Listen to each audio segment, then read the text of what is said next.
બગસરા તાલુકા પંચાયત ખાતે પ્રમુખ અને ઉપપ્રમુખની વરણી કરાઈ. બગસરા તાલુકા પંચાયત ખાતે પ્રમુખ અને ઉપપ્રમુખની વરણી કરાઈ. બગસરા તાલુકા પંચાયતમાં આપ પાર્ટીને બહુમતી મળતા પ્રમુખ તરીકે રમેશભાઈ સતાસિયા અને ઉપપ્રમુખ તરીકે ચંપુભાઈ ડવની વરણી કરાઈ. આપ પાર્ટીના કાર્યકર્તાએ પ્રમુખ ઉપપ્રમુખને હારતોરા કરી મોં મીઠા કરી ખુશી વ્યક્ત કરી.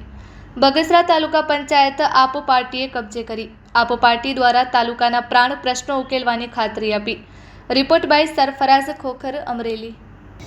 બગસરા તાલુકાના તમામ લોકોના આશીર્વાદથી અને અમારા શીર્ષ નેતૃત્વ ઈશુદાનભાઈ ગઢવી હોય, મનોજભાઈ સોરઠિયા હોય કે ગોપાલભાઈ ઇટાલિયા હોય, કાંતિભાઈ સતાસિયા, નિકુંજભાઈ હોય કે અમારા બગસરાના આપના પ્રમુખ ભાવેશભાઈ, તમામ લોકોનો તેમજ અમારા 10 સભ્ય ચૂંટાયેલા તેમના આશીર્વાદથી અને સહયોગથી અમે આજે આમ આદમી પાર્ટીના પ્રમુખ તરીકે તાલુકા પંચાયતના પ્રમુખ તરીકે આજે અમારી વરણી થઈ છે.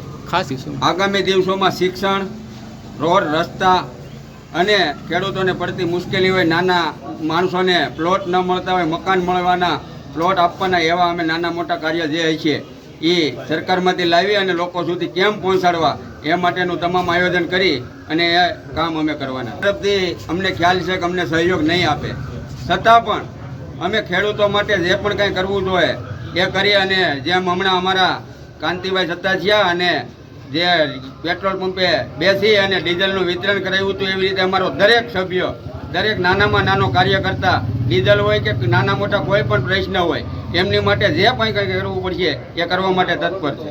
બગસરા તાલુકાના જે મતદારો છે એણે અમને હૂંફ અને પ્રેમ આપી સ્પષ્ટ બહુમતી બગસરા તાલુકા પંચાયતમાં અમને આપી છે. અને આજે જે સરકારશ્રી દ્વારા જેનો એજન્ડા હતો એને આજ ચૂંટણીથી પ્રમુખ અને ઉપપ્રમુખની પ્રમુખ તરીકે અમારે રમેશભાઈ સતાસિયાની વરણી કરી છે. ઉપપ્રમુખ તરીકે અમારા ભાઈ ચંપુભાઈ ડવની વરણી કરી છે. અને આગામી દિવસોમાં જે તાલુકા પંચાયત આમ આદમી પાર્ટીને અમે બેસાડી છે, તો લોકોને અમારી પાસે ઘણી અપેક્ષાઓ છે. સરકારશ્રીની તમે આગળ પ્રશ્ન રમેશભાઈને સરકાર સામે છે. સરકાર તો અંગ્રેજો સામા હતા ને, ગાંધીજી આંદોલન કર્યું ત્યારે અંગ્રેજો સામા જ હતા. એવું ન હોય, જે ગ્રાન્ટ આવતી હોય આવે છે. અમને ગ્રાન્ટ ન આપે, એમએલએ MP ગ્રાન્ટ નહીં આપે ને બાકી શું ફેર પડવાનો છે? જે ગ્રાન્ટ આવતી હોય તેને આપવી જ પડશે ને. અને નહીં આપે તો અમારી પાસે તે વર્ષે બાકી આંગળી કરીને લેવાની. વંદે માતરમ, ભારત માતા કી જય.